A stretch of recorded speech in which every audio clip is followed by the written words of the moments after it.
Wait, say So that again though. Less than 3 years before you hit yeah, I'm 70? 67. Yeah, No, yeah, you're not. yeah, yeah. Well, I'm chemically dependent. I would have white hair right now. Me So too. Me too.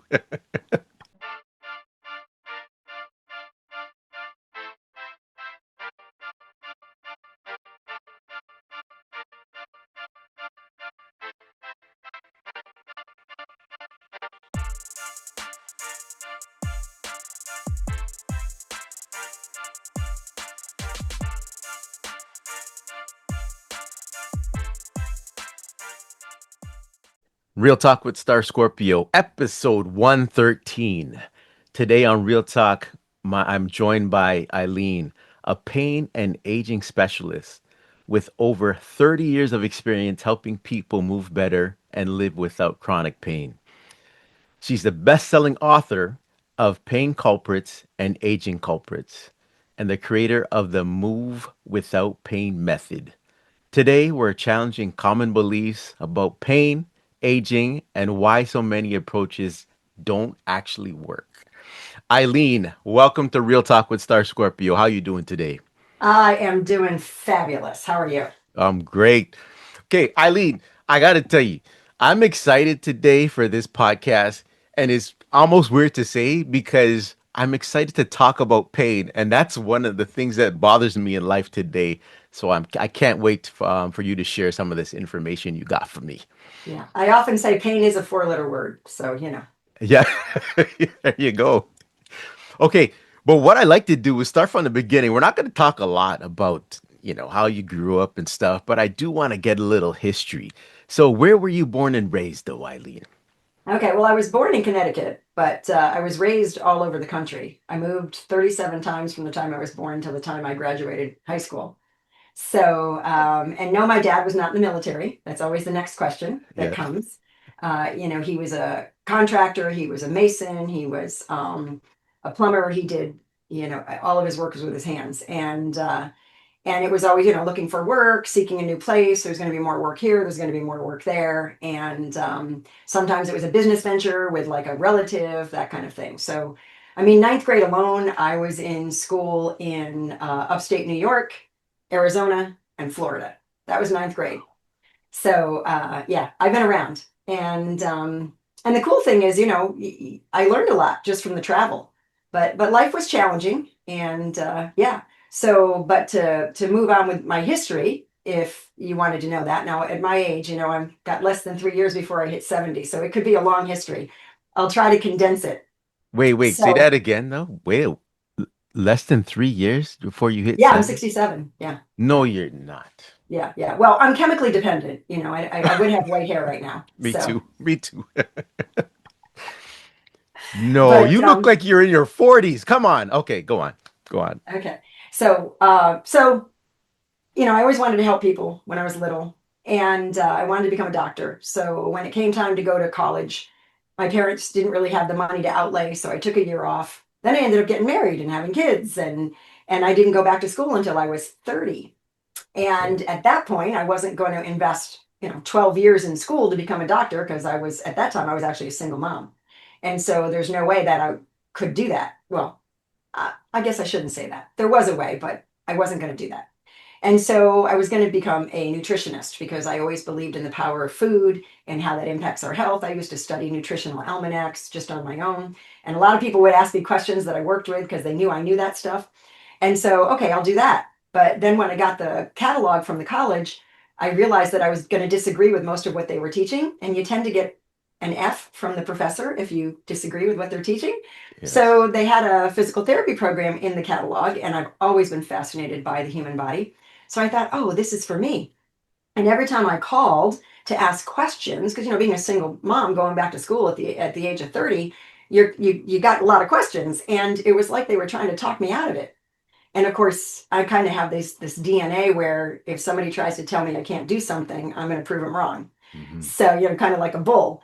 Yeah. And so I ended up going back to school at 30 and becoming a PT.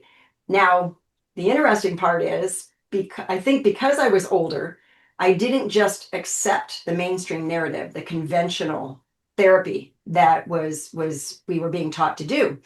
And so there was a lecturer that came to college. Her name is Mary Chew, Chew. Hmm. She's like this little Italian thing, and her husband was British. So a lot of people think, she's Asian, but that's not true. Yeah. And and she had the most amazing talk about how the manual techniques that she learned had really worked to get people out of pain. And Okay. so I was fascinated. I did one of my clinicals to get my license was with a woman-owned practice, and they had taken one of her courses, and they said, "Oh, when you get your license, you've got to take her courses because she's amazing. What we learned, we're helping people. It's phenomenal." They were like walking on air that they had learned so much. So I contacted her and said, "What courses should I take that are going to help me to help people, and what courses should I stay away from so I don't waste my money and my resources?" Hmm. And so her and I quickly became very good friends. She was my mentor and good friend. We traveled to all kinds of coursework for years. Hmm. I spent more on my education after I graduated than before I graduated, Wow. because I was really determined to learn as much as I could to help people. And the more I learned, the more I helped people. And if there was somebody I couldn't help, I knew there was a technique or a method out there that would help them, and I needed to learn it. So I'm determined to erase pain from the world. I know I need a really big eraser, but that was the first 15 years of my profession was all the manual work. I would put my Hmm. hands on people. I never believed in the conventional exercise because it didn't make sense to me if a body part hurt to move it on purpose. How is that going to fix the pain? It Hmm. just I just always question this. And in the manual world, you learn that where the pain is often not where the problem is. So for instance, I'm trained in muscle energy technique, which is a biomechanics based treatment. And if somebody had shoulder pain, especially with abduction, which is just lifting the arm up by the side, Hmm. I knew that almost always it was going to be a sacral torsion. So I would do this very gentle correction to fix the torsion. And then I would use strain and counter strain to calm down the lat dorsi because that was restricting the motion because of the low back being off. It would take me 15 minutes and they would have full abduction and no pain in their shoulder. And I never touched their shoulder. So I knew this kind of stuff from the manual skills that I had learned. Hmm. So I knew that exercising a body part that was in pain wasn't the answer. So I very rarely taught exercise. I did take some coursework in stabilization, lumbar stabilization, cervical, all of that. I did learn how to teach people how to do work on an exercise ball to stabilize their pelvis. I did learn a lot about movement, but I didn't do the conventional movement. Hmm. And so I almost got in trouble one time because the director of our clinic wanted us all to create these protocols for body parts that had pain. And they wanted to assign me the neck. And I said, I can't do that. He said, what do you mean? Because I don't give people neck range of motion when their neck hurts. I Yeah. fix the reason it hurts. Yeah. Makes So, sense. and I've fixed people's ankles and resolved neck pain. So the issue is, when you're different, it's kind of hard to move forward. Hmm. But I stuck to my guns because I saw it work. So about 15 years into my profession, I was introduced to a movement that was based on applied functional science, which I became certified in, and it's taught by the Gray Institute, which was founded by Dr. Gary Gray, who is the most brilliant person I've ever met when it comes to how the body's designed to move and train and be fixed. He's actually called the father of function. Hmm. And um, and so, but they don't teach the layperson. They only teach healthcare professionals, movement professionals. And so I thought, I can teach this stuff to the public and help people get out of pain because one on one, you're limited with how many people you can help. So I created an online program. I teach classes at the local community college. And I have seen countless people get out of pain learning how to train their body this way. So to me, it's like the holy grail of movement that I had been looking for the first half of my profession. Hmm. So now I'm teaching people how to fix themselves, which is priceless. So I don't know if I did that in a short period of time or not, but I think I covered the salient points. No, Eileen, I'm telling you, there's a bunch of questions I had lined up, and you did a beautiful summary of what I wanted to hear. One of my first questions was, and you answered it, some people know what they want to do for a living. Like when you're in high school, it hits them right away. And I was one of those people, but I never pursued it. Like what I'm doing now, commentary. I was a comedian for a while. I was that kind of person who should have really pursued that avenue because I enjoy making people laugh, smile, and things like that. But I'm glad the way my life turned out now, though. But there's those people that find their path later on in life. And it seems to me, you're telling me you knew when you were in school what you wanted to do. Is there anything that happened in your life too that helped you go that direction? Any personal loss, any teacher motivation? Well, growing up moving all the time was a little challenging. So, and I was very shy. And so I was always the new kid in school, which is not a pleasant place to be. And because I was shy and quiet and all of that. So I kind of hid my face in books because that was sort of my safe space. Hmm. And so it did make a difference in me being very well read and getting a really good grasp on a lot of things. Because when you read, you know, 2 books a week or whatever, you learn a lot. Right. There's a lot of very brilliant people out there. I always joke and say I'm not all that brilliant. I'm just really gifted at finding brilliant people and learning what they know. Yes. And so that I think really helped. I did lose two brothers in their 40s when I was 40. Um, and one died at 42 of cancer, the other died at Mm. 45 of, we think it's heart disease, but the autopsy was inconclusive. He just didn't wake up in the morning. Wow. So, and that was 13 months after my other brother had passed. Wow. So, and they lived a different life than I did. They lived a different lifestyle. They had very different attitudes about what was important. Hmm. And so I saw, I kind of wanted to help other people not experience that human misery because they Hmm. both left wives and children and yeah. So Hmm. I guess those things sort of colored my desire to Hmm. do things, but I really think that each and every one of us, on a cellular level, we know what we want to do. Hmm. It's just the world kind of can stop us. Yes. Our own selves, our feelings of insecurity, I'm not smart enough. Who am I to think I can do that? All those little lies that pop Yep. into our head that I reject. Oh man. Um, so it's, I think if the reason you want to do something overpowers your fear of doing it, you're going to succeed. Wow. So, Well said. Well said. Tell me what you think. I'm going to cherry pick some of these questions that I had for you, but there's some statements that we hear in life. You know what? This is amazing. Sorry, I'm feeling so close to you right now because you're making me feel more excited about the rest of my life. I already hit the midpoint, 52. Now I'm excited because listen to these statements, right? And tell me what you think. Arthritis is inevitable. Your mm, joints are wearing out. This is normal for your age. You'll need ongoing treatment, injections, or surgery. mhm. Avoid movement to protect the joint. What do you think of these statements that I'm saying that I've been hearing all my Yes, life? those are the mainstream narrative that we've been fed. And they are all, I'll be blunt, lies from the pit of hell.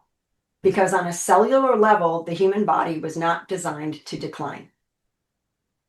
So what happens is because I've got this 7 pillars of lifelong well-being that I promote because it's important for people to understand them all. The very first one is mindset or belief. If we believe those lies, there's this neural pathway thing that it's kind of like this rut that our brain has developed based on what we've heard or seen our whole life. In other words, if we grew up in a family where everybody believed that they were supposed to get sick when they got older, they were supposed to have a shoebox full of medications, they were supposed to wake up with pain. The joke, well, if you wake up and you're not in pain, then you're dead. Mm, Those kind of things. It's extremely sad because all those jokes about getting older, nobody's really laughing. mm, They're kind of smiling, but nobody's finding it funny in mm, their own personal life. And it doesn't have to happen. And that's what has me so fired up because the thought of human misery in the world based on those lies that we've been led to believe for decades, it just, I wouldn't be able to sleep at night if it wasn't part of the solution, Wow. because I just want to dispel the lies, I want to dispel the myths, and I want to teach the truth. And I can tell you, I just did my 38th online event since August of 2020, Wow. and they're all free. Hmm. People come, and I started off with a 10-day challenge, 90 minutes a day. Yeah. People came to it, believe it or Yeah. not. But now I'm down to like a 2 hour event, and I Hmm. can share a lot of good stuff, teach them how to move, teach them the truth about things. Thursday was about stop joint pain. And people hear it and they're like, that makes such sense.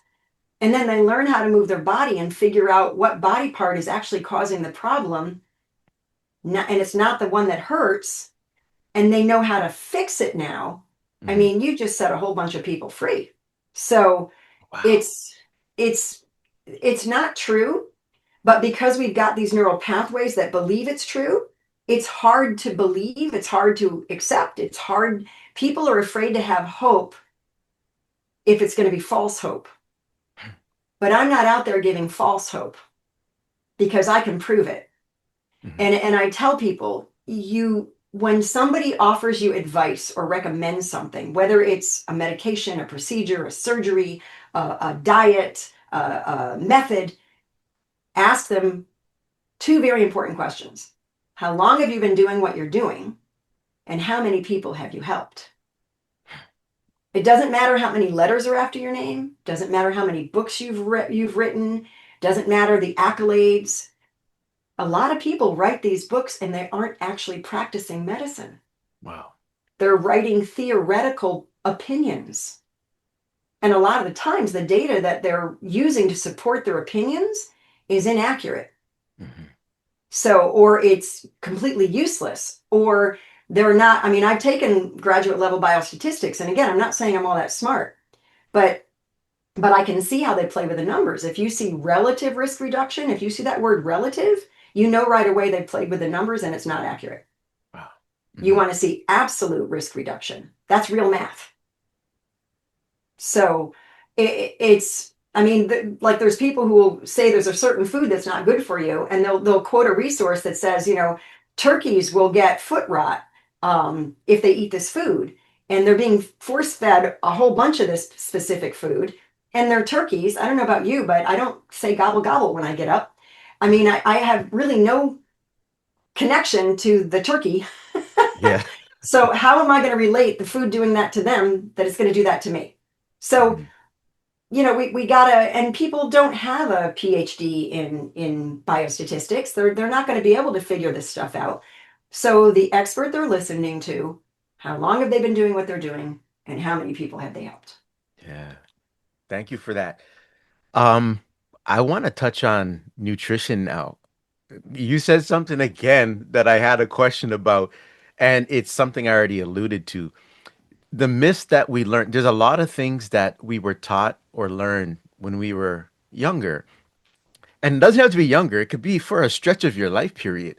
And what I'm finding is, unless you break out of that, because like you said, your family environment, what you're taught by your parents, you're gonna believe because you hear it. You start going to school, you hear different things. Oh my, really?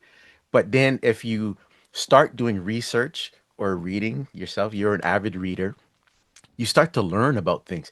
And when you travel back and forth, this is just an aside, like how you move so many times, you learn more too because you're meeting different people, different places, and things like that. But what I'm saying is a lot of things are unraveling now, even till this day. Some of the falsehoods that I learned as a kid, it's like, wow, this is not this way.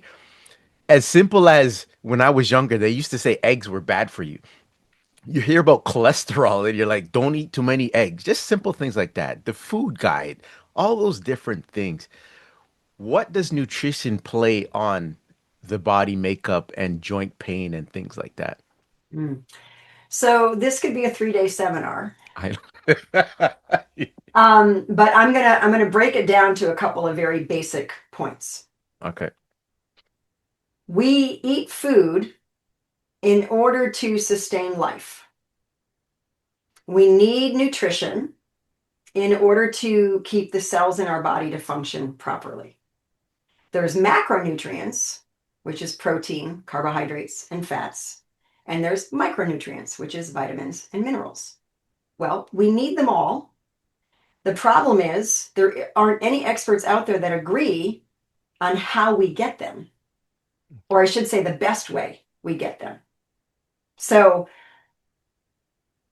I recently did a podcast, and I loved how the person that was interviewing me um, noticed that I wasn't married to a specific mantra.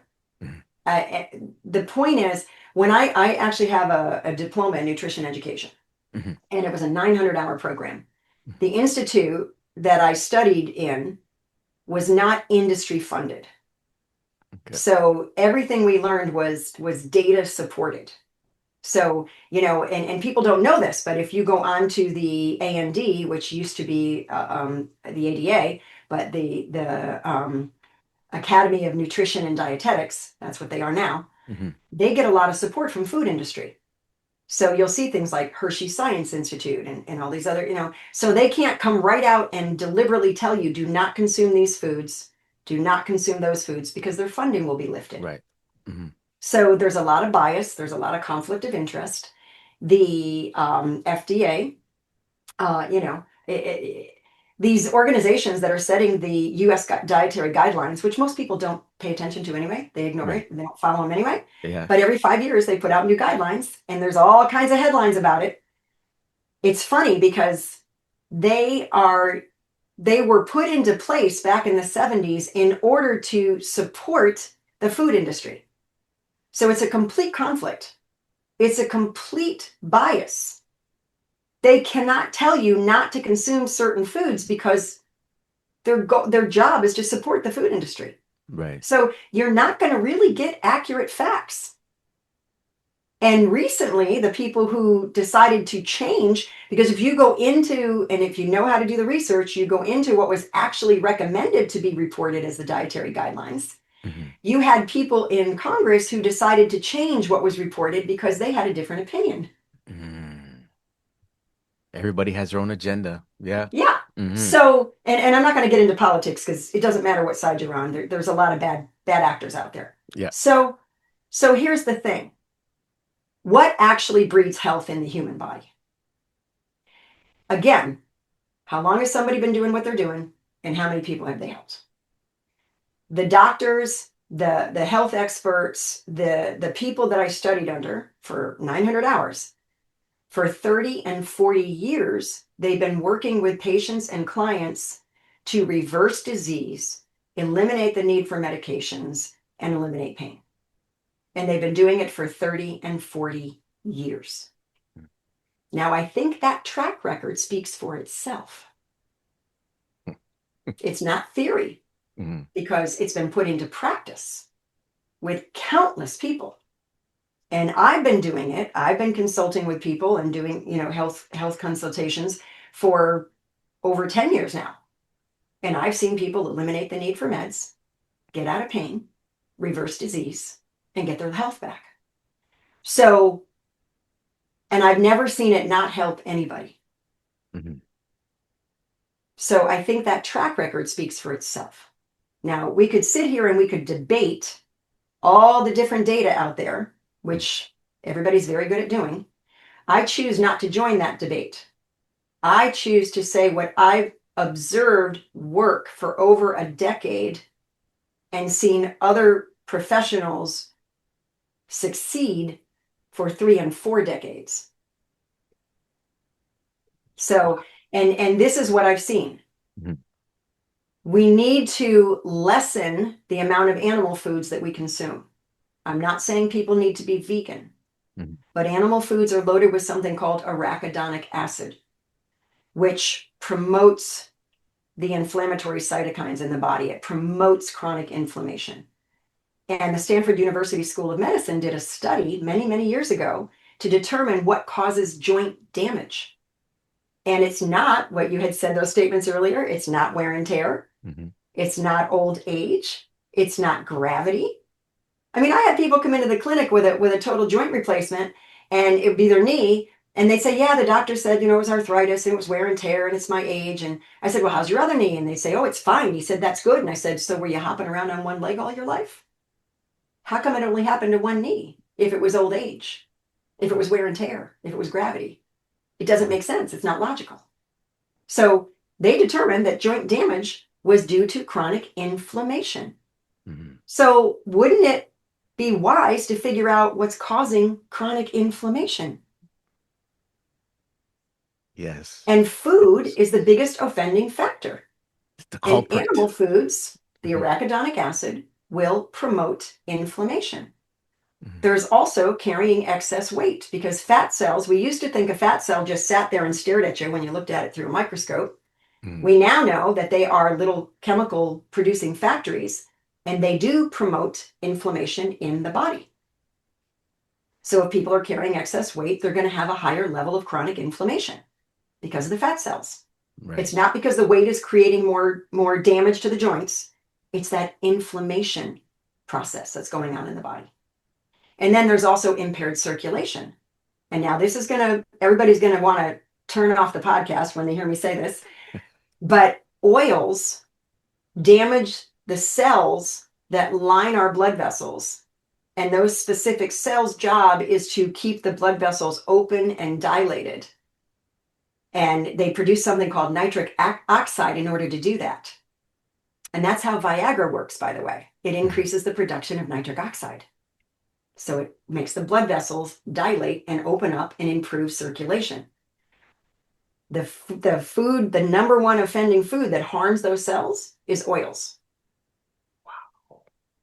So when people understand these truths and they apply them, their life changes in a radical way. So it's, again, you don't have to be 100% vegan. Although the experts that I studied under, if somebody had advanced cardiovascular disease, type 2 diabetes that had progressed to where they were almost needing insulin and not just oral meds, Hmm. those kind of things, they saw that if they eliminated the animal foods, they would recover quicker. I get it. So it depends. If you don't have any active disease going on in your body, you don't have to be vegan in order to benefit from this knowledge. Hmm. The goal is to reduce it to 2 to 3 times a week Hmm. instead of 2 to 3 times a day. And an animal food is anything with a face or a mother, even if it swims. Wow. So I that's the facts. Those are the things that I recommend to people. And Mhm. I have seen it set people free countless times. And I've observed it for decades. Yeah. It works. It works. I've seen people eliminate the need for autoimmune medications by making these changes. Eileen, So, you're sorry, this is amazing. Sorry to cut you off, but you're dropping knowledge right now. And one thing that you're saying, which rings true, is, and tell me if this statement is correct. I was thinking of it while you said it. You can have food work for you, or you could have food work against you. I guess yes. basically that's what you're saying too. Yeah, Thanks I for always getting say into it. food's either positive or negative. There's no neutral food. Yes, It's either promoting inflammation or it's fighting inflammation. promoting or fighting. And Amazing. what protects those cells? Antioxidants. Mhm. And the only thing that has antioxidants is plants. So So, you know what? I this really bothers me then, because through my life I've been on different medications for different things, and inflammation is a lot of the problem. I just got over a shoulder injury, but what I noticed, and my wife already practiced this. She's been doing it for 2 years now. She changed her diet completely, and she cut out sugar. I cut out sugar like a month ago. I already feel better inside. I drink tea, but I don't put sugar in it. Just little things like that. And what I noticed is when I change my eating habits, drink more, consume more water, I feel better without doing anything extra. Like exercise, I don't need to do exercise to make my body feel stronger. So I don't know if I'm on the right path here, but mhm. what Yeah, you're saying. hydrating is huge. A lot of people don't drink enough water. Yeah, look at that. Look And at that. and Look at water, that. muscles are 78% water. Yes. So if someone's older and they're struggling to gain muscle, they're probably not drinking enough water. Hmm. Of course, they also have to do the work. Consuming a protein supplement isn't going to build muscle. If that Hmm. were true, we would build muscle in the kitchen and never have to go to the gym. Yeah. It requires effort. It requires enough calories to have the energy to do the workout, which really needs to be more carbohydrate complex, of course. We're not talking sugar or cookies or Yeah. cake. But yeah, it's oftentimes, and I tell people this, you can just make one or two changes. You don't have to do everything perfect because that just puts you in the run from the bear mode because you're stressed out, you're anxious, and now you got all these chemicals fighting you to feel better. Mhm. Um, yeah, you don't have to be perfect, but you do need to make the changes and just start with one at a time. Mhm. So let's just shift for a minute. How many books have you written? What inspired you to write your first book? But I think you wrote multiple books, right? Well, I've written two that have been published to purchase. I do have a bunch of ebooks that I based on my newsletters because I've been writing a newsletter now since 2014. Hmm. And I do it every month. So after I had, 10 years of newsletters, I put them into five ebooks. And Okay. those ebooks are probably like 800 pages total, or if not more. So it's a lot of information. And I put them into topics, Okay. um, which was a lot of fun. And of course, I'm still writing the newsletter. So, Hmm. but I have written two books, The Pain Culprits, which has to do with the fact that people don't understand that they're beating up the victim and they're not finding the culprit. Hmm. Why pain treatment fails more often than not.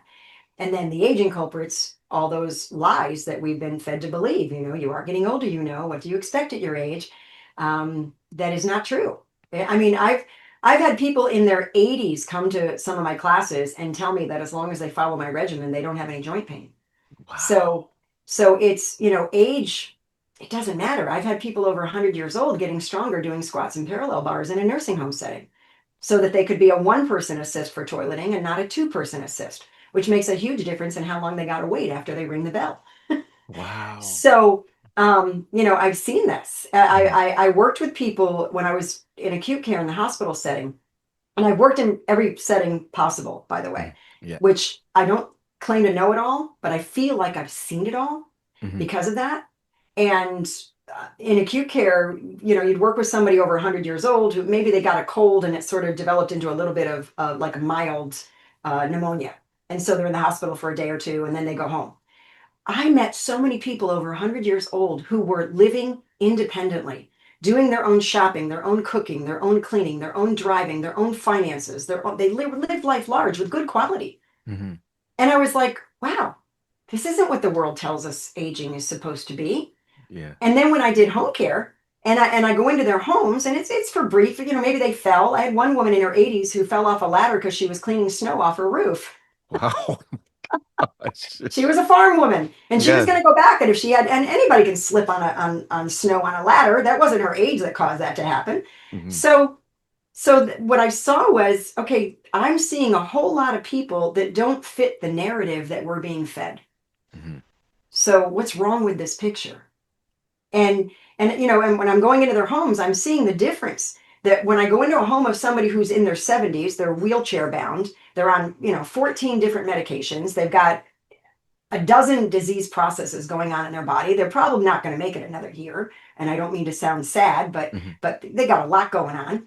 And I go to stand them up and they're like, oh, I don't exercise. I hate exercise. I don't ever exercise. I go to get them to drink a glass of water. Oh, I don't drink water. I don't like water. I've never Hmm. drink, and their countertop is covered with sugar and Yeah. I'll be blunt, crap, Yes. Yes. junk. Hmm. And then the people who were living life large and had lots of quality, they got a bowl of fruit on the fridge. They're drinking water. Hmm. They're moving. They don't mind exercising. Hmm. I saw the difference. Yes. Peter. I mean, it's wow. Okay, this it was in my face. So we don't have to end up like that person who's in their 60s even in a Hmm. wheelchair in a nursing home. Nobody ever set a goal to go to a nursing home. Hmm. It happens by default, Wow. and we have to know that. Hmm. Eileen, tell me I get something. fired up because I Yeah, mean, I no, I'm loving it. But Eileen, tell me something now. So my day job, I work for Medical Alert Foundation Canada, right? We have the IDs with the conditions on the back with the hotline number. I go to events now, to mostly seniors events, so 55 plus. What I'm noticing when people approach the table, I'm just gonna break it down into two types of people that come to the table. Of course, there's many more, but sometimes I see my mom is 91 and my dad's 93. So when I'm seeing the seniors, they're not really senior to me. Someone could tell me they're 70 and then I joke around and say, "Oh, you're not old." I throw my parents under the bus. But anyway, someone could come to the table 77 with a walker or in a wheelchair, one of those ones where you can roll yourself and then stand up and use it as a walker. Oh yeah, And the then seated walkers. yeah, Yeah. seated walker. And then I can see, and this happens many times. I've talked to thousands of people. I see another person come up, same age, and they're talking to me about medical alert. And I'm like, how old are you? 77, same age. And I'm like, look at the difference. What I'm noticing is when I talk to the people that are able bodied and they look healthy, they do the right things in life, which is eating the right foods, but a lot of them exercise. Oh, I go Mhm. to the gym how many times a week? I want to ask you something because I'm sure you covered this in what you do as well. Some people blame genetics. It's Mm. hereditary. How true is that? Because even I want to know because they're like, "Oh, my mom had, I'm gonna get it too," or this. What do you think about that Well, hereditary genetics thing? if you remember a while back, there was this big push on epigenetics. Yes. And so, and what they found was your genes are switched on and switched off by food because food is a molecule and it speaks to your genes. So what are you feeding your genes? And I remember when I was in college, like I said, I was 30 years old when I went back to school. And I went to the local community college, which is my alma mater, which is why I'm teaching there now, because Okay. I actually want to set up scholarships for single parents to go there Oh, because it wow. just changed my life. It was amazing. Nice. But but here's the thing. I had a teacher, a biology teacher, and I think she was fresh out of school. I think we were probably the first class she ever taught at the college level. Young woman, she was adorable. You had curly dark hair. I mean, I could have hugged her. She was Hmm. amazing. And she was a really good teacher for somebody who was new. Hmm. And she said, my parents have cardiovascular disease. It runs in my family. She said, I know that how I feed my body and how I treat my body will keep me from getting it. I can make a difference and not get it. And she was a biology teacher. So she was Hmm. someone who knew the body. Yeah. That's what biology is, the study of human life. Well, of course, all life, right? Right. Even the amoebas. But Yes. but the thing is, that was the first time I had heard that particular statement. And we've learned since then the data does not support that you're going to get it. Now, it's different if it's something like Down syndrome. That's Right. a chromosomal, Okay. change. Hmm. That's a whole different story. But when it comes to cardiovascular disease, when it comes to diabetes, when it comes to a lot of the diseases that we consider normal, but they're not, Hmm. the definition of disease is abnormal functioning.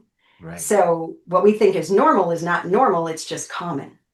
Hmm. Okay. I tell Hmm. people just because something's common doesn't mean it's normal. Hmm.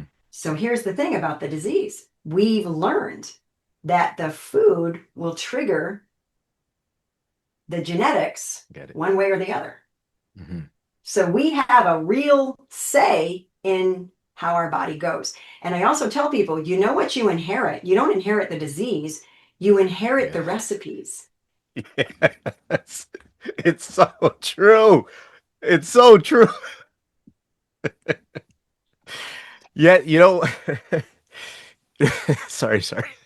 That's okay. And diabetes, type 2 diabetes, the good thing is you eat your way into it, which means you can eat your way out of it. Out of it. Wow. I've seen a lot of people eat their way out of type 2 diabetes. Yeah. Facts. You know what? I'm still learning at this age, and it's nice to hear this because I believed it too. Because my parents are on a list of medications, right?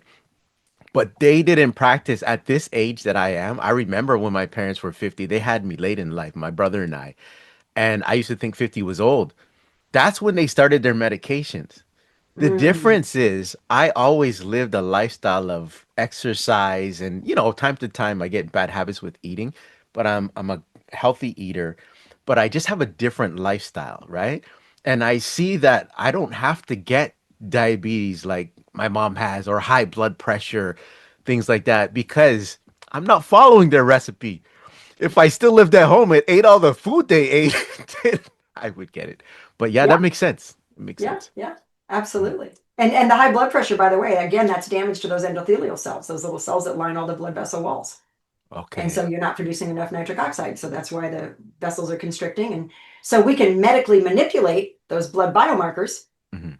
and we can die with really good blood work. Wow. I like that. Well, I'm You know laughing how here. many This is, people die I'm after being curious. told that they're doing great, keep doing what they're doing within 6 months of being told everything's fine because they're medically manipulating everything Mhm. and they're not addressing the cause of the need for the med. Wow. Wait, this goes back to when you were saying this conversation could last for hours, but go back to the oils, Eileen. When you were saying the oils, what specific oils do that damage that you were talking about in the body? Any oil, because Any it's oil. concentrated fat Okay. and it damages the endothelial cells. So it doesn't matter what oil it is. And a Okay. lot of people are going to, be what? Oh, here's somebody else telling me this is bad for me. But coconut oil, olive oil, motor oil, I mean, it doesn't matter. It's Yeah. all oil. It's all concentrated fat and calories. And if you're pouring it all over everything because you were told it was good for you and you need the omega 3s, you're struggling to achieve a healthy weight because it is pure fat, pure calories, Hmm. and it's damaging the endothelial cells. It's impairing circulation. And chronic back pain, Yeah. 70% of people who experience chronic back pain, Hmm. the diagnosis is unknown cause. If you look at a pie chart, Hmm. 70% of the people who get a diagnosis of low back pain, it says unknown cause. The medical world has no idea why they have it. Hmm. And it's a lot of times it's lack of movement, a weak power source, max, gluteus maximus, I call him Max. If you've been sitting on Max for years and he's shrunk and lost power, Yeah. you're going to have pain. You're going to have back pain for sure. You're going to have all kinds of stuff.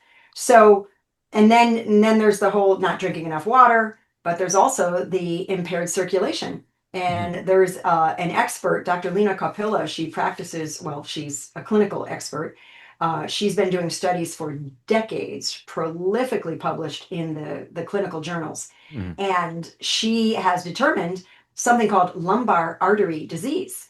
And what she found is that impaired circulation to the three main branches of the lumbar arteries causes degenerative disc disease, deep hip pain with exercise, sciatic pain.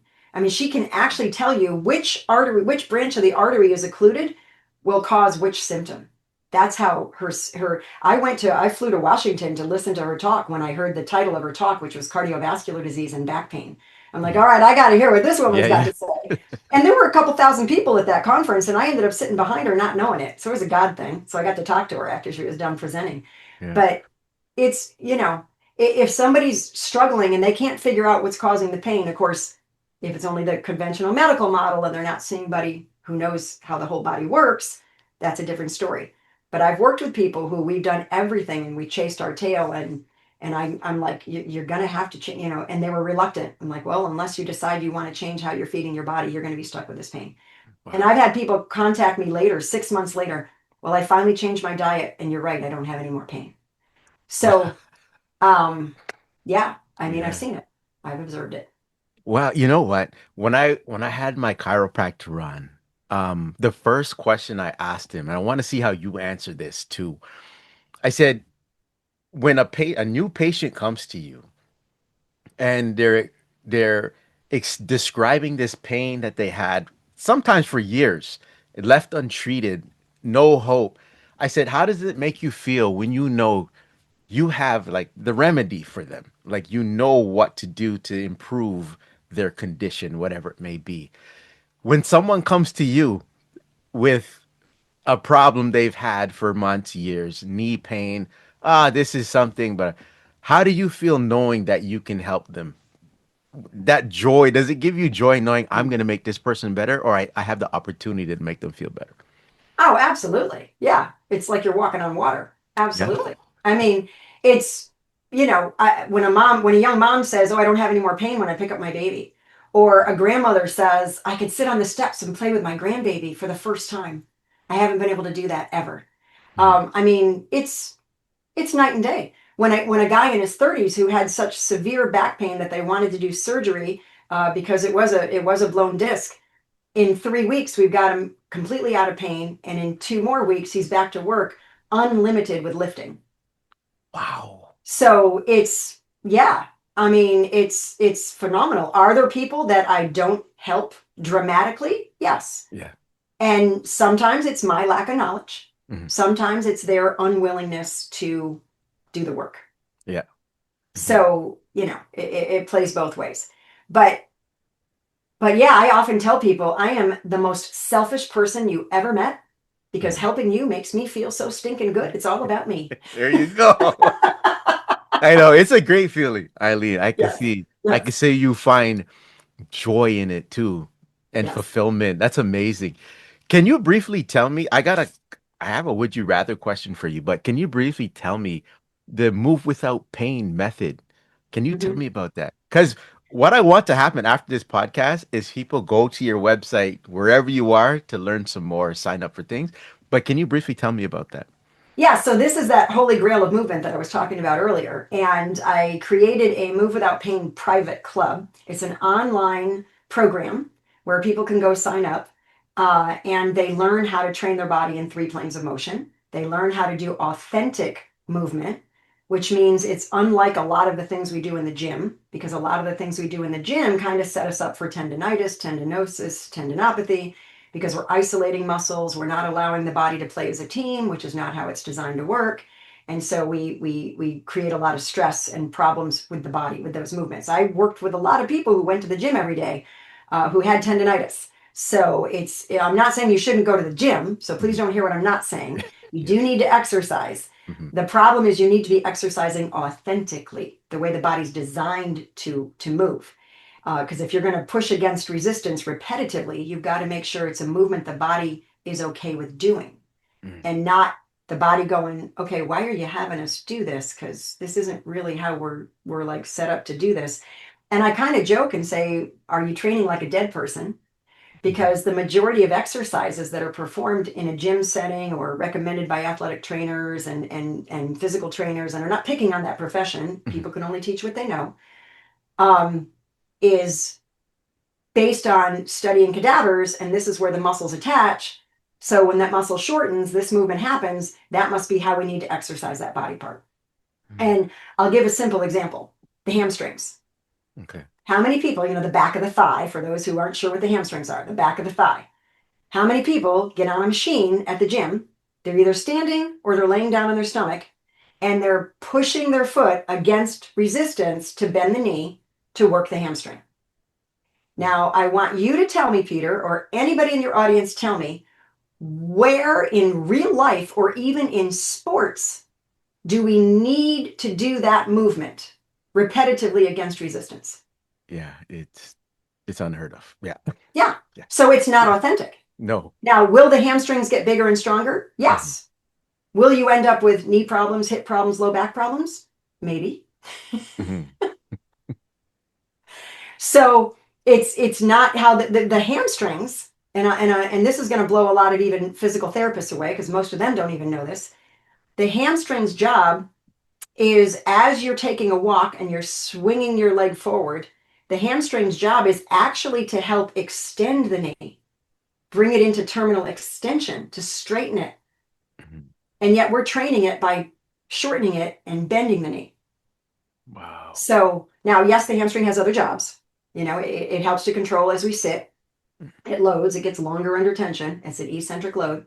But it's really important that we're training authentically and that we're doing things right. And we're doing them in three planes of motion. The majority of people only train in one. We move forward and back, we move sideways, and we turn. Hmm. Most people, when they exercise, they're only doing the forward and back motions most of the time. So they're completely eliminating. And as a matter of fact, I just got an email yesterday. I get so many emails. I just got an email yesterday from a woman who was a PT. Hmm. And she said she'd had this chronic back pain, and she gave me a nice long explanation of all the stuff she'd been doing to fix herself, which used to work but doesn't now. Found a PT. They did help her, but then she came across my training and she realized she wasn't training in three planes of motion. And she started training in three planes of motion, and she's seeing a phenomenal result that she's never felt before. So that's what my private club will do. It will teach people. Now, there's a free level, which is so you can kind of dip your toe in the water and see if you want to dive in or not. So there's Hmm. no, investment whatsoever except your time. Now, Hmm. time is precious. I don't know Yeah. about you. I never want to waste time. I never want to lose time. I Yeah. don't even want to spend time. I want to invest my time. I Mm, want a return on my investment. mm. So when they join this free membership, I want them to get an ROI. And Yes. so they're going to get a video that's 23 minutes long that's going to teach them how to assess their body in three planes of motion. And they're going to learn where their culprits are, which are probably not where the pain is. Wow. So Yeah. then they're going to know, oh, that's what I need to fix. Okay. Because if you have low back pain, it's probably not your back. It's probably the trunk above or the hips below. If you've Hmm. got knee pain, it's probably not your knee. It's probably the hips above or the ankle below. If you've got neck pain, it's almost never your neck. It could be your ankles. It could be your hips. It could be your trunk. And if you've got shoulder pain, it's not your shoulder. I can tell you right now, and this is like nails on a chalkboard to me, it's almost never the rotator cuff. Whoa, whoa, whoa, whoa, And whoa, that's a whoa. whole nother teaching. Oh my. Okay. There's 18 muscles in the shoulder that directly impact the movement of the shoulder. Only four of them are the rotator cuff. The rotator cuff's job is to keep the joint stable. They have nothing to do with power, with lifting and pulling and pushing. That's the Mhm. other 14 muscles. And if you've got a weak max, your shoulder's going to get trashed when you go to do heavy lifting. If you've got an ankle that's unstable, I fixed a 22-year-old quarterback's shoulder pain by restoring stability in his ankle because every time he released the football, the shoulder was getting trashed because the ankle was not stabilizing the Stabilize. movement. I get it. Yeah. Wow. Never touched his shoulder. So so it's important to understand your whole body, and that's Hmm. the other thing that the private club teaches you, that you're a whole body. You're not a body part. You don't take things off and put them on a shelf and go to bed. Hmm. Everything's connected to everything else. So that's what the private club will do. It will teach you what your culprits are, and that's the free level. You'll get a movement ed workout where I teach some truths about human movement, similar to what I just did, and I'll teach you movements. I think there's 6 movements in the free class on three plane function, where you'll learn everything, and then you can do the workout with me in repetition. Hmm. And I teach modifications. Now I can't watch people, but I can tell you, okay, if you do this movement and you feel knee pain, I want you to do this, or I want you to do that, or try this, or try that. So because you don't want pain repetitively, that's the other thing, the no pain, no gain thing. Hmm. That's only based on trying to make muscles grow bigger. Hmm. That has nothing to do with rehabilitation or restoring function in the body. You don't want pain with every repetition because your brain's going to think that it has to protect you from you, and it's going to cause you to train in dysfunction. It's going to cause you to do some weird little rotation or side bend or something funky, Yeah. trying to stop the pain that's happening with every repetition. And you won't know you're doing it. So it's important that you are successful and pain free with the movements. Hmm. So that's what the private club will do for people. And then if they find that, my gosh, this is working, I'm loving this stuff, then they can invest their resource and join the paid level. It's amazing. Eileen, you're amazing. This is I've been waiting for this podcast. I teased it on Instagram the other day, and now I know why I was waiting for it. Because I mean, I might be joining. I may be joining this. Like, I'm excited. Tell me something though. I just got over Mr. Shoulder injury here, supraspinatus. But anyway, Which is one of the rotator cuffs. yes. Supraspinatus is the most common rotator cuff that's injured.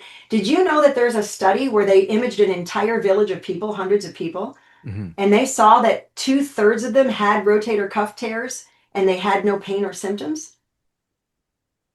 What?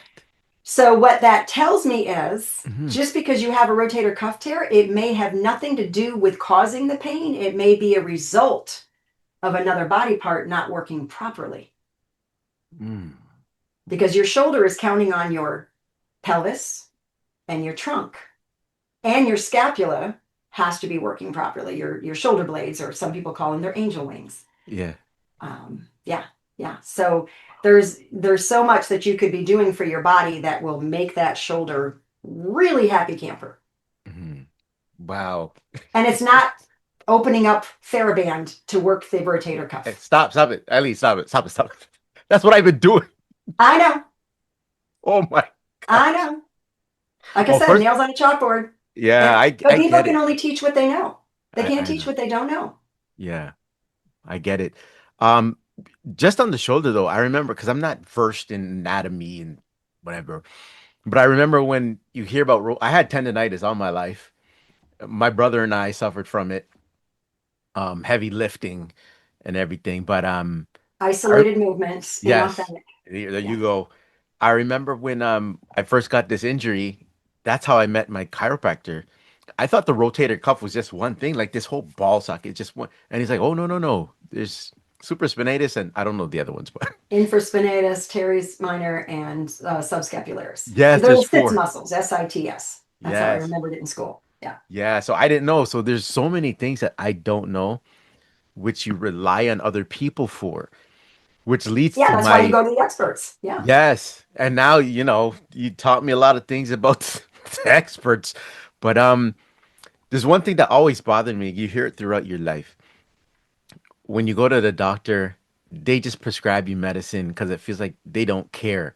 And that really bothers me as a person who loves to help people and give back. And when you hear these kind of things, just writing prescriptions and not delving into what the root of the cause of your issue is, your condition. I don't know how you feel about that, but that bothers me a lot. This whole, there you go. Yeah, well, I can speak to that for a minute or two. I do believe that doctors are very good people because nobody goes to school for 12 years and invests that much resource Hmm. in their life to help other people. I mean, that's their intention.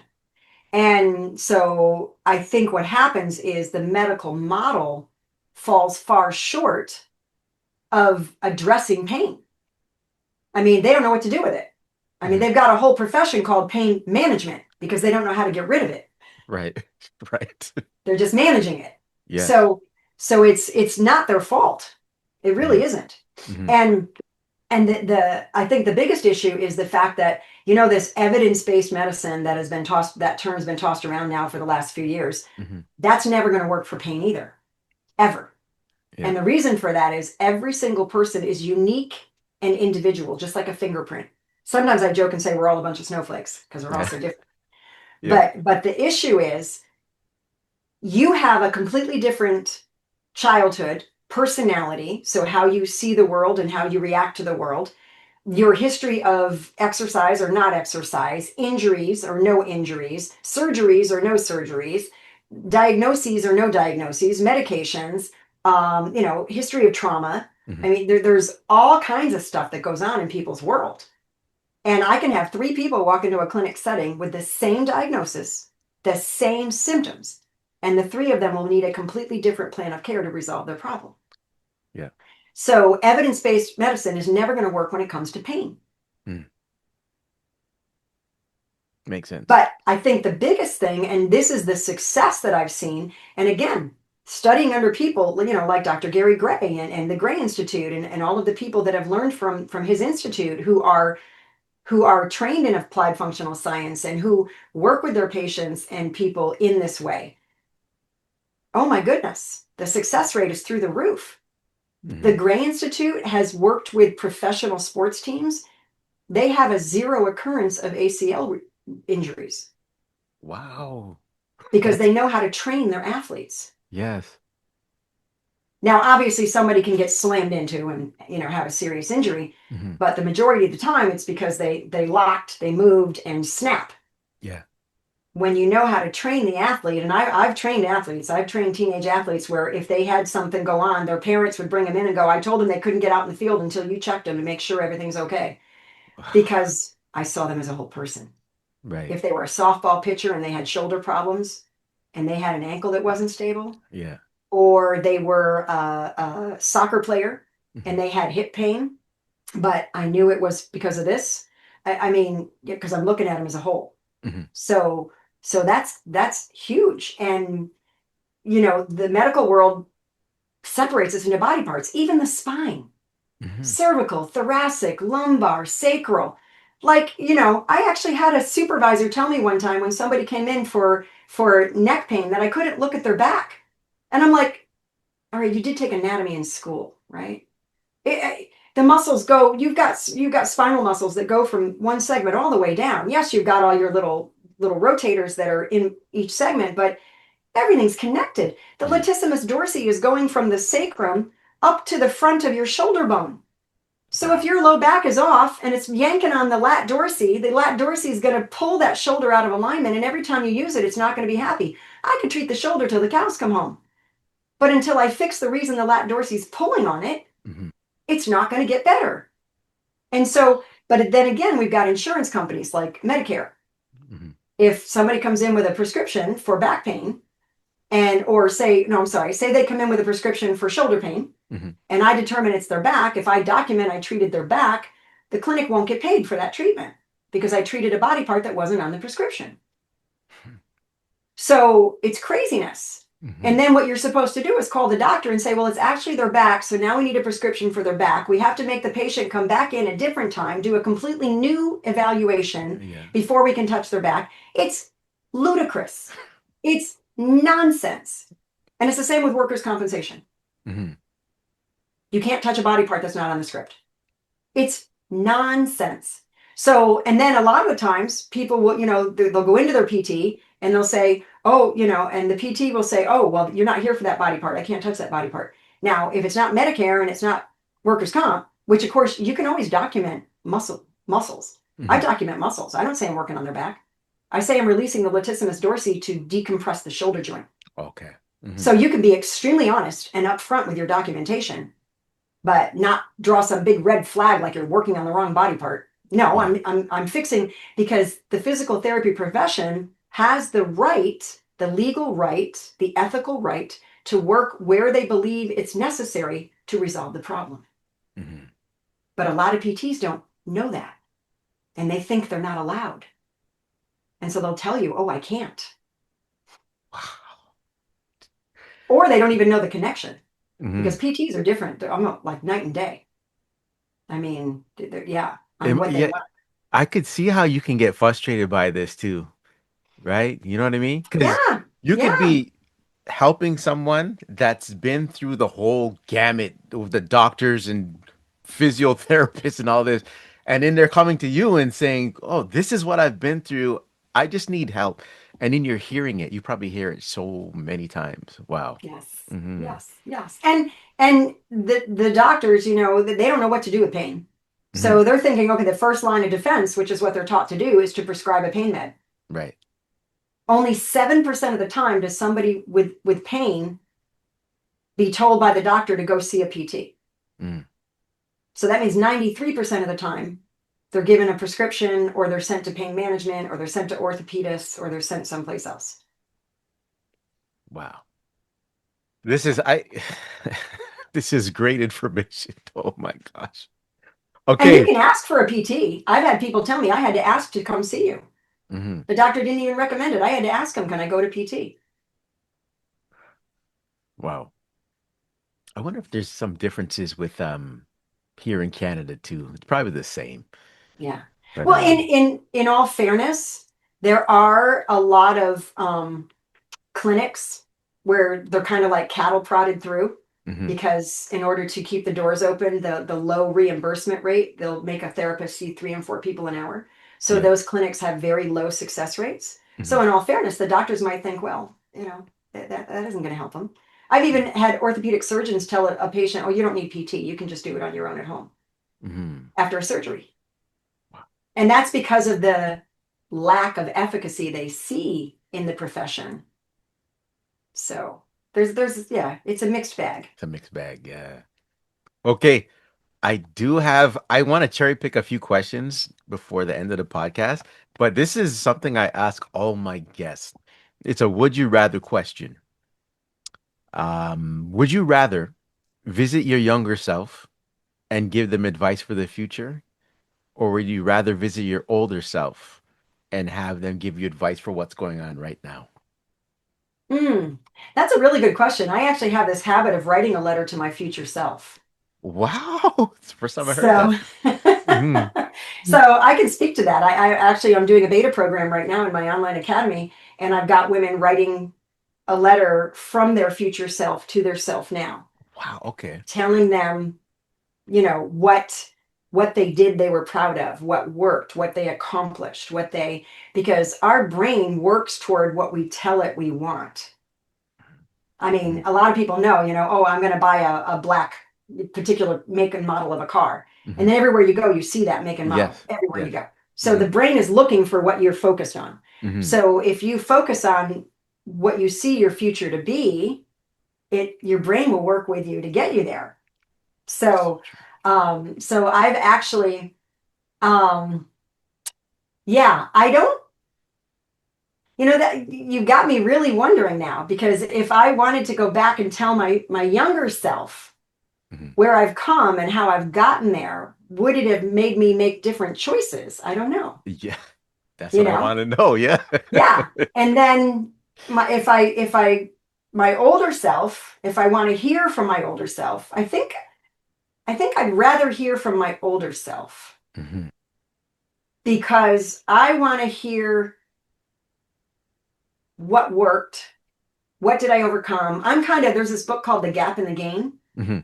I want to live in the gain, not the gap. Okay. And I realized that I don't live in the gap because I don't focus on what I haven't done. Hmm. I'm always thinking about, okay, God, what's next? What's Yes. next? What's Yes. next? But I realized I didn't spend enough time looking at the gain. And sometimes when you look at it, if everybody listening right now, if you just look back and think of all the things you've done and you've accomplished, and the good work you've done, or the people you've influenced, or the environment that you've changed in a positive way, your coworkers, your neighbors, your family, think about all the good things you've done. And everybody listening, I'm sure, has done countless good things in their life. You look at that, I mean, you start to get chills. You're like, oh my gosh, look what I've done. And I tell people, when I've got this beta program, and I tell them, I go, I want you all focusing on your gains, not your gaps. And these people are, I wanted to do this kind of a test pilot program where I can take people who have a lot of really nasty challenges in life, Hmm. and how quick can we turn it around? And so it was like a 6-month program. And there were some people in there who were like, okay, January is my worst month of the year. February is even worse. I don't even want to look forward to my future. And that person, January was the best month she's had in her life in years Wow. because of the program. Yeah. But I was focused. I kept telling everybody, focus on your gains. Okay, you got a bump this week. You weren't able to do something. You had a flare up of pain, or you had some issue go on, or you couldn't get to what you needed to do because of something else. Don't focus on what you didn't do. Focus on what you did do. Hmm. And it changes things. I mean, Peter, it completely changes the trajectory of your life. So, I believe that too.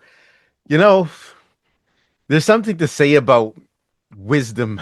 It's not everybody, but as you get older, you get more wise, and you like to. hopefully, Yeah, this is what I'm saying, right? But but I feel like I've learned so much in my life where you want to pass it on. And my daughter's in vet school right now. She's 27. But my wife and I, we did what my parents didn't do and her parents didn't do to us. It's almost like we were learning on our own. And we instilled in her the values of everything. And I can see it now, the way mhm. she is now. And I know it's because of us. And it's a good feeling inside. So I love what you said there because I haven't heard it put that way. Focus on the gains.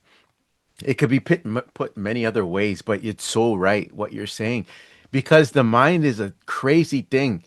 If you think down that negative tunnel and you're going down that bad, you're going to feel like that and you're going to feel like it's a never ending and you can't get out. But I notice people that always think positive, they have a different outlook on life. Yeah, and it's not And like you're denying the truth. It's not like you're speaking what isn't true. mhm, You just have different expectations, yes, different perspectives, and it yes, changes things. yeah, amazing. I'm going to hire you as my life coach. Okay, listen, next question. Okay, this is the last four items of this question. Whether my guest chose their younger or older self, I want to hear what you say about this. There's four things. Whether they chose younger or older, this is about your younger self. What would you tell your younger self about money? Well, I happen to be a very faith-filled person. Hmm. So I see God as my source. And however money comes to me, it's whatever channel he's using. Hmm. So I've never really been attached to money. even as a child, and that was before I, had the faith I have now. My mother used to tease me because green has always been my favorite color. Okay. And she used to say, "Oh, it's because it's the color of money." She Yeah. used to tell me I had champagne taste and a beer pocketbook and all this other stuff. But and it's not like, I didn't build up debt. I wasn't, well, I wasn't really wise with money when I was younger. I do wish that I was better at handling money and Mhm. understanding money. When you think about how much money goes through your hands when you just have a job alone for years, I know. and where, Yeah. where did it all go? It's like smoke.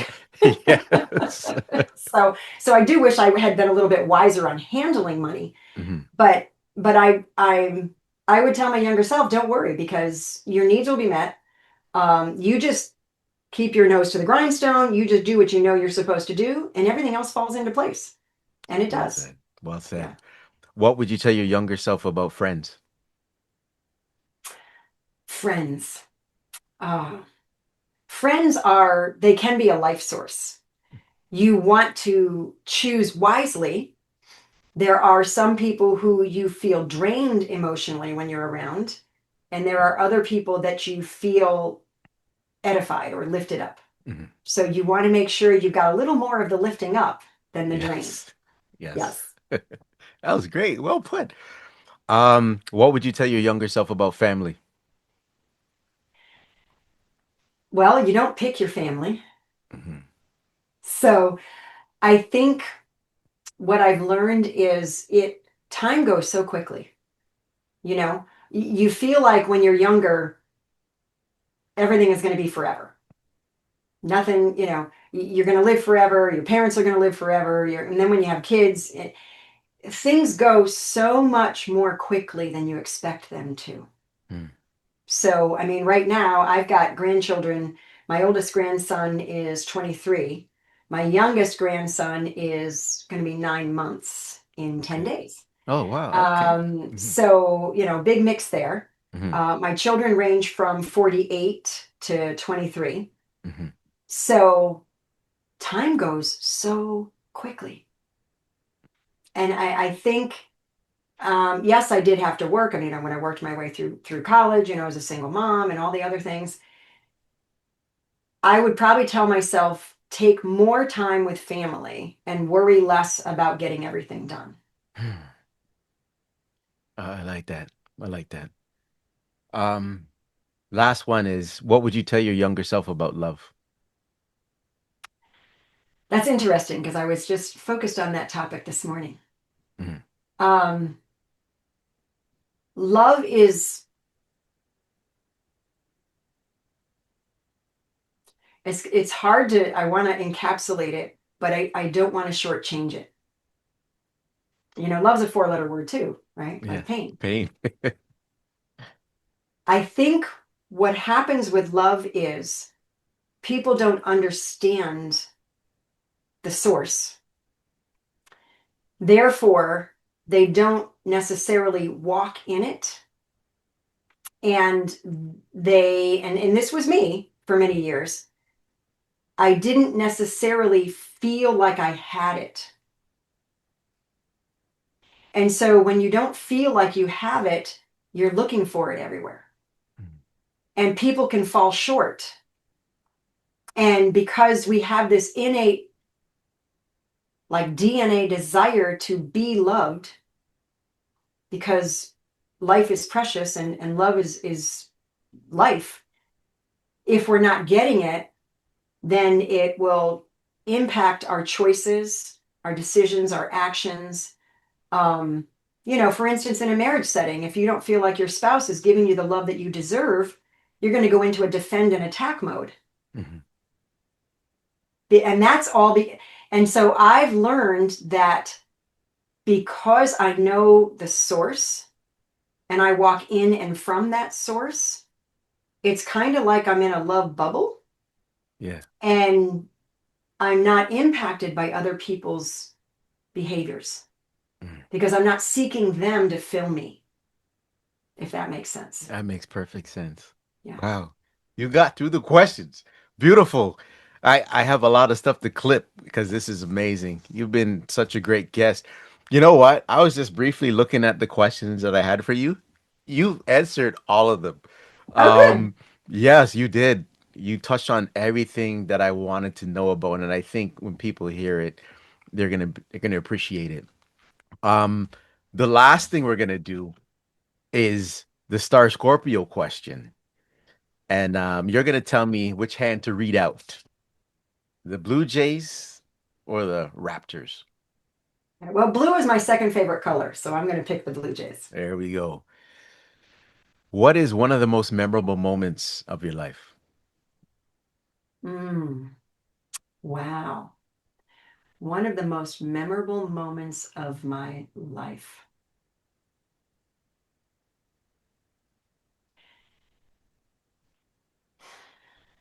I've had so many. Yes. It's hard to pick one. I think I would probably say if I had to choose like the top tier memorable moments, Mhm. it would be when I realized how precious I was to God and that I didn't have to earn it. I didn't have to deserve it, that it's just given to me freely. And walking in that has changed my trajectory. Well said. Oh, all right, you made it through. I, the last thing I want to know before I want you to plug all your socials that you have where people can find you. But is there any message? You know what? I used to ask this question to a lot of people. I interviewed the first time I asked it is a professional basketball dunker. He had over 200,000 followers.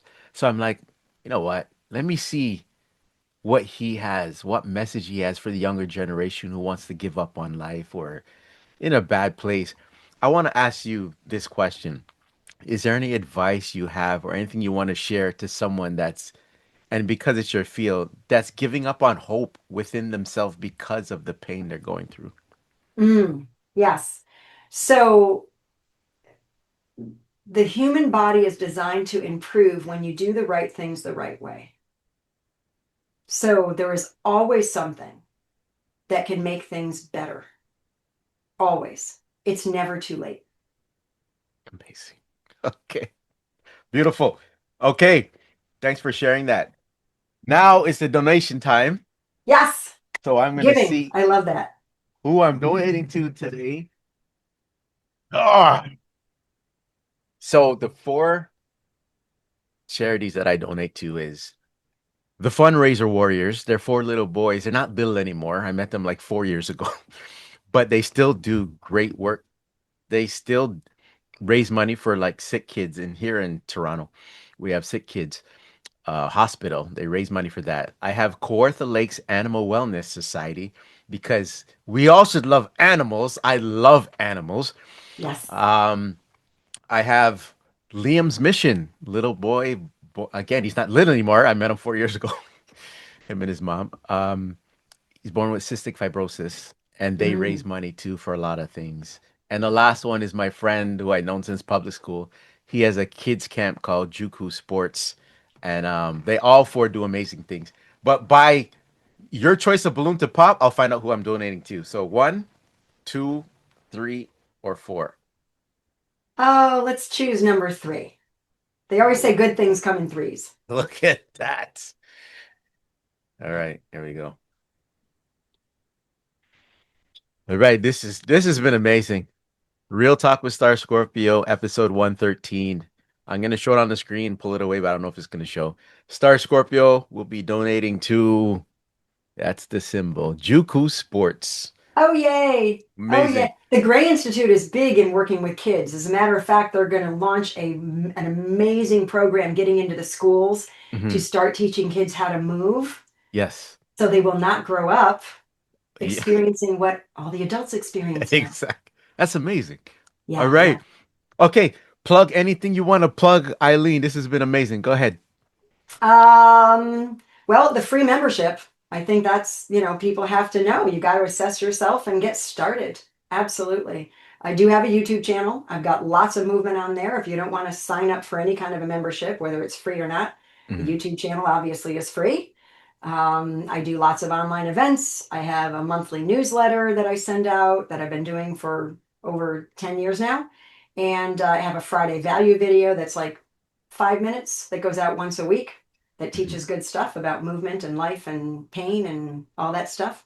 So I've got a lot of stuff out there that's free. And of course, things that people can invest in as Amazing. well. And So, the thing with online now, which is amazing, because you said you're in Staten Island, right? no, I'm in upstate New Oh, York. sorry, upstate New York. That's okay. Look at me, with my ignorance. Toronto. I'm near the capital. I'm near Albany, New York. Okay, Albany. Okay, but the great thing with online is how many people you can reach now. And I'm Yes. sure when COVID happened, you had a plethora of people that you can outreach to and do Yeah, well, your that's thing. when I started my online events. That's when my first challenge was in August of 2020 after the world shut down. And Yeah. my first book launched in October of 2020. Yes. So, yeah. All right. Great. This is Real Talk with Star Scorpio, and we out.